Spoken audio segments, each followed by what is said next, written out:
Professor Simmons and fellow classmates. Today I'd like to take a couple minutes out of my time to introduce to you an athlete who some of you may have some familiarity with because we're all from different generations.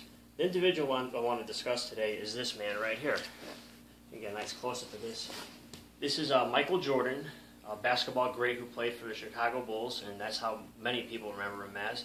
This picture is probably taken from maybe 89, 1990 if I had to guess, and you can notice Michael Jordan always had this thing where he liked to stick his tongue out, and from what I found out, that was something his father had done when he was working on cars to help him stay focused, which is interesting and something I never knew about. Michael Jordan was born on February 17, 1963 in Brooklyn, New York. A couple years soon thereafter, he moved down to the small town of Wilmington, North Carolina. Growing up as a kid, his brothers and his father encouraged him to get into baseball. But Michael really had a fond passion for basketball at a very young age, always competing against his brothers on a frequent basis. He went to high school in Wilmington, North Carolina at Laney High, where in his sophomore year he had tried out for the varsity team but was cut due to his lack of stature. They said that he was not physically up to par yet, so they waited a year before he decided to play.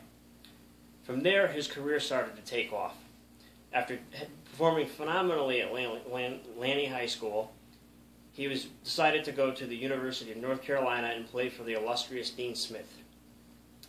In his freshman year in the NCAA title game against the Georgetown Hoyas, he made the game-winning shot with 2 seconds left to win the national title for North Carolina.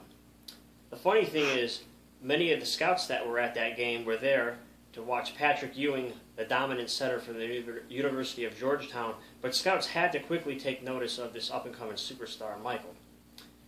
The year after that, in North Carolina, he was a Naismith Player of the Year, averaging 28.2 points a game, and these stats are all found at NBA.com/history. It's their archive section, and any information you'd be able to find there. He soon thereafter, his sophomore year, decided to enter the NBA draft, where, as the third pick, the Chicago Bulls selected him.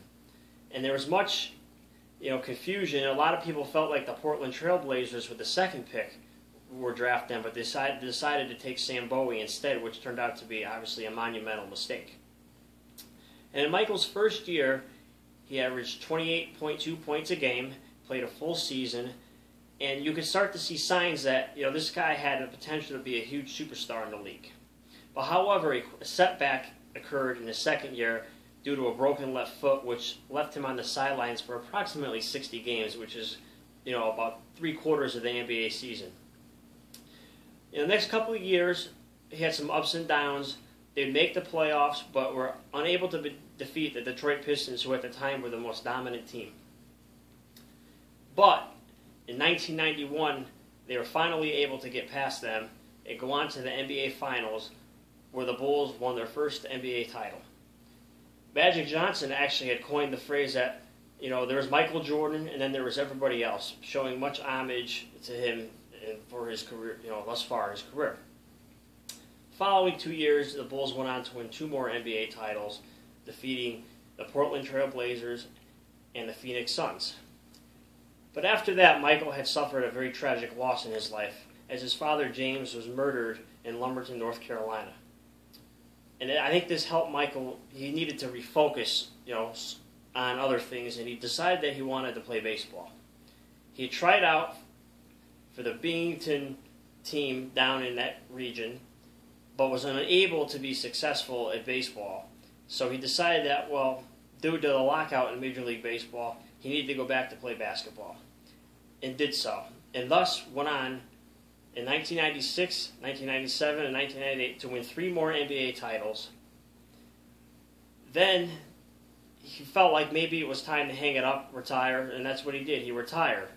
But he had tried to come back several times over the course of the next several years, but to very little success because due to his aging, getting older, and all sorts of things. But besides Michael Jordan as a basketball player, he was very, very popular among various sponsors. In fact, early on in his career, after gaining much notoriety, such sponsors like Nike, McDonald's, and my second picture here is the Gatorade sponsor. And this picture was taken from the Dream Team,